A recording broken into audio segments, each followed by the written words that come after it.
कभी छोटी छोटी चीजों के लिए मत लड़, निगलेक्ट करते जाओ। इतनी ताकत पैदा कर लो, गांव कब्जा कर लो, शहर कब्जा कर लो, प्रदेश कब्जा कर लो, देश कब्जा कर लो। रोगे तो हर दिन तुम्हें एक बहाना मिलेगा रोने का, हर दिन।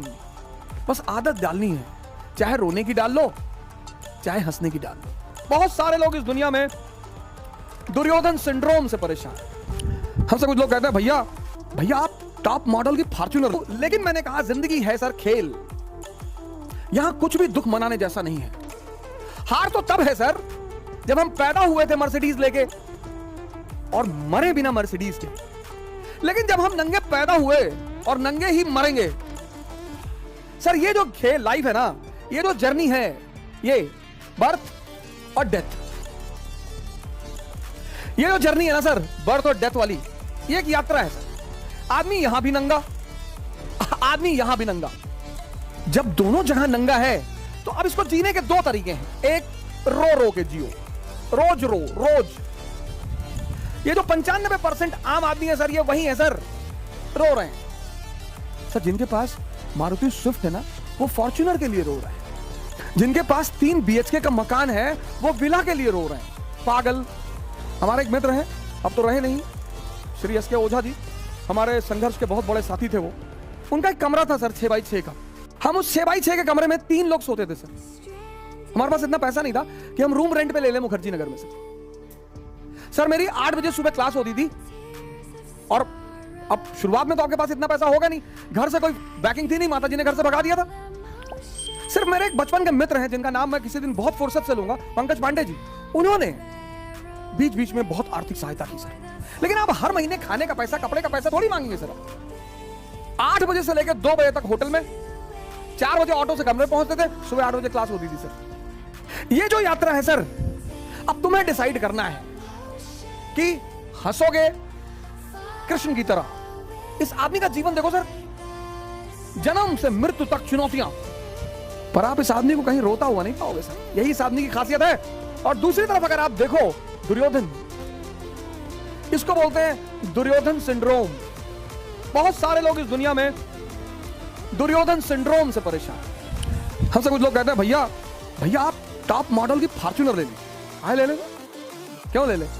पेट्रोल भराने पैसा दोगे? तो बहुत हमारे सिंपथाइजर हो तो खरीद के दे दो। नहीं, आपके ऊपर अच्छा नहीं लगता। अबे हम 20 इंच की साइकिल पे चलने वाले आदमी, हम फातिमा स्कूल साइकिल से जाते थे सर। हमारे फादर तो पोस्ट मास्टर थे सर, 9,000 सैलरी थी उनकी। तो अब उसके बाद हम जो भी कमा रहे हैं वो तो हम तो बेनिफिट में है सर। अच्छा क्या नहीं लगता? गांधी जी पैदल चलते थे। मैं आप सभी मित्रों से निवेदन करूंगा कि अपनी जीवन में साइकिल को जगह दें सर। अगर आपने साइकिल को अपना लिया सर, 10 किलोमीटर की रेंज में जहां भी चल रहे हैं साइकिल चलाइए सर, मस्त रहेंगे सर। और कभी आपको लगे कि मैं आपको प्रवचन दे रहा हूं, आप आइए दिल्ली और हमारे साथ साइकिलिंग करिए 60 किलोमीटर की 1 गो में। और हार नहीं कर पाए सर, छोड़ देंगे पढ़ा, कभी कैमरे पर नहीं आएंगे सर, जिसको भी लगे। और सर अक्टूबर में तो भारत यात्रा करने जा ही रहे हैं। मुलाकात होगी आपसे भारत की सड़कों पर, श्रीनगर से कन्याकुमारी। आइए सर, आपसे मुलाकात होगी भारत की सड़कों पर। मैंने लखनऊ से दिल्ली की यात्रा भी इसीलिए की थी। मेरे बड़े सारे मित्र कहते थे बोलने के लिए तो कोई भी बोल दे, बोलने के लिए तो हम भी बहुत बोल दे। नहीं सर, मैं डरता भी हूं सर, पर मैं जितनी बातें आपसे कहता हूं उनको मैं भी करता हूं सर। मेरे पास साइकिल है सर, उसी साइकिल ने, फॉर्च्यूनर ने किसी को इज्जत दी सर। बड़े लोग फॉर्च्यूनर पे चलते हैं, उस साइकिल ने मुझे इज्जत दी, उस साइकिल ने मुझे नाम दिया, उस साइकिल ने मुझे सेहत दी सर। मैं 2 किलो आम खा लेता हूं, आम मैं छोड़ नहीं सकता था, शुगर बढ़ रही थी स्टेरॉइड खाने से, सर्कोडिसिक की वजह से आम छोड़ नहीं सकता था। तो हमारे स्वामी जी हैं, उन्होंने कहा आम छोड़ने के लिए कौन कह रहा है? हमने कहा फिर बोले चला दे 50 किलोमीटर साइकिल। जब मजा ले रहे हो ना सर, तब मेहनत भी करो। और आनंद पता क्या सर? स्वस्थ शरीर। ये जबान इतनी बड़ी। सर दुर्योधन सिंड्रोम से परेशान मत रहो, शुक्रिया करो तुम्हारे पास जो भी है। 2007 में हमारे मित्र हैं पांडे जी, पंकज पांडे जी, उन्होंने दया खा के मुझे अपना स्कूटर दे दिया। उनके पास एक ब्रेवो स्कूटर था, तो हमसे कहा यार तुम जो है कोचिंग तक जाते हो ऑटो पकड़ के, हमको अच्छा नहीं लगता, तो ब्रेवो स्कूटर दे दिया उन्होंने। अपने समय से शर्म मत करो सर, अपने समय से डरो मत। लड़ते रहो हंस हंस कर। ये जो है अब आपको डिसाइड करना है सर। रोगे तो हर दिन तुम्हें एक बहाना मिलेगा रोने का, हर दिन। बस आदत डालनी है, चाहे रोने की डाल लो चाहे हंसने की डाल लो। मैं एक पिक्चर मूवी देखा था, मुन्ना भाई एमबीबीएस है ना, वो डॉक्टर अस्थाना, बड़ी जबरदस्त वो, उस मूवी का वो मैसेज बड़ा जबरदस्त लगा। कहता मैं आपकी बेटी से शादी नहीं करना चाहता, मैं अब नहीं करूंगा आपकी बेटी से शादी, अब मुझे एक नई लड़की मिल गई है। तो कहता कौन? कहता वो डॉक्टर सुमन। तो हंसने लगता, कहता मुझे पता था कि तू सुन के हंसेगा जरूर। Laughing therapy.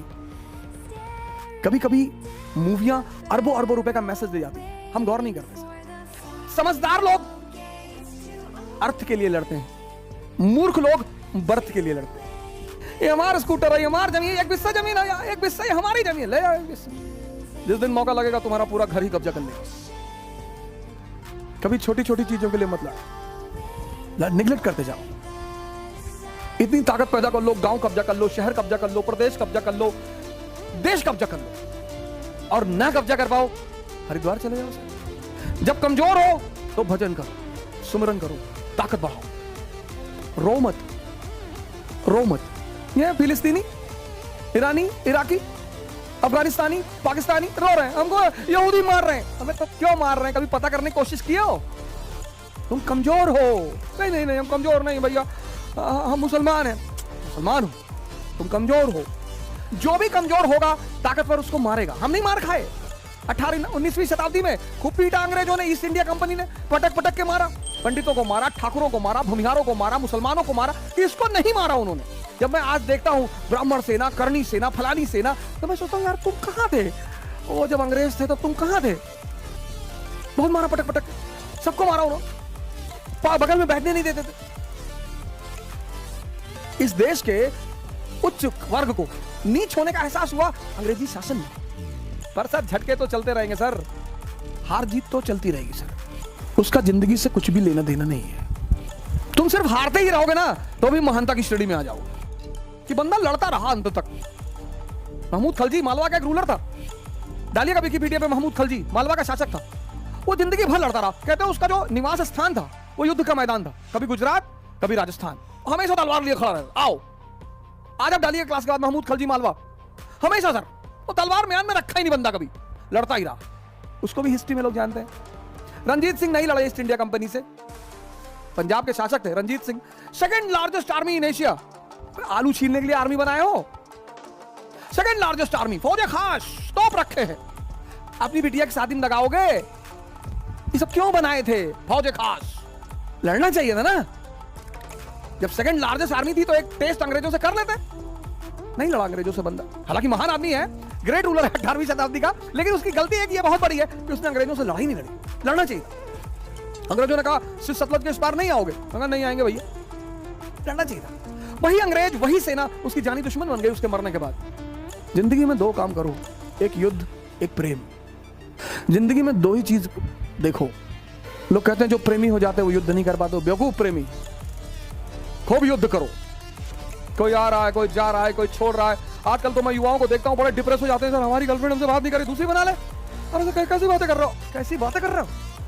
हम उसको प्यार करते थे। तो तुम्हारे माँ बाप तुमको करते हैं ना, हाँ प्यार करने वाले लोग हैं ना तुम्हारे पास, हाँ तब कहे मरे जा रहे हो। तीसरी बना लो, चौथी बना लो, पांचवी बना लो। जो भागे उसके पीछे मत भागो सर, नहीं तो जिंदगी भर पीछे भागते रह जाओगे। जो भी तुमसे कहे अब तुमसे बात नहीं करेंगे, रखो रखो फोन, रखो फोन, रखो फोन, रखो नेक्स्ट, दूसरा लाओ भाई। छोड़ दें सारी दुनिया किसी के लिए, ये मुनासिब नहीं महत्वाकांक्षी लोगों के लिए। भाई माँ बाप तो वही है ना, उनसे ज्यादा प्रेम कौन करेगा? हाँ वो अगर आपको छोड़ दें तो चिंता का विषय है सर, तब तो दुखी होने का विषय है सर। लड़की ने छोड़ दिया, लड़के ने छोड़ दिया, कोई फर्क नहीं पड़ता सर, अगर महत्वाकांक्षा है। अगर आप खुद को बेवकूफ बना रहे हैं बहुत फर्क पड़ता है सर। पैन स्लाविज्म मतलब अखंड सर्बिया। इन्होंने कहा हम अखंड सर्बिया बनाएंगे, जैसे हम अखंड भारत बनाने के फिराक में है, और इंशाअल्लाह हम जरूर बनाएंगे। अखंड भारत के सिवा कोई चारा नहीं है सर। सब लोग जितने बाहर हैं इनको आना ही पड़ेगा। आखिर तुम्हें आना है, जरा देर लगी, आना तो है सर। ये मैं सही तौर पे नहीं बोल रहा हूं सर, इसके पीछे बड़े गंभीर रीजन है सर। आना तो है ही है सर। जाएंगे कहां? मजबूरी है सर, विश्व का समीकरण ऐसा बन रहा है, भारत की स्थिति ऐसी बन रही है, बहुत अंधेरा छा रहा है भारत में। जितना घना अंधेरा छा रहा है ना सर, उससे ज्यादा चमकदार उजाला होगा, ये तो होना ही सर। अमेरिका पैदा हुआ 1787 में, यूनाइटेड स्टेट्स ऑफ अमेरिका। हम पैदा हुए 1947 में, उसके यहां भी अंधेरा छाया 1860 में, सिविल वॉर। 73 साल बाद हमारे यहां भी अंधेरा छा रहा है, 73 साल बाद। और उस अंधेरे के बाद जब अमेरिका में उजाला हुआ, सुपर पावर उजाला होगा सर, बहुत नई शक्तियां पैदा हो रही। ये अंधेरा जरूरी था लोगों को ठोकर देने के लिए, जरूरी था जगाने के लिए।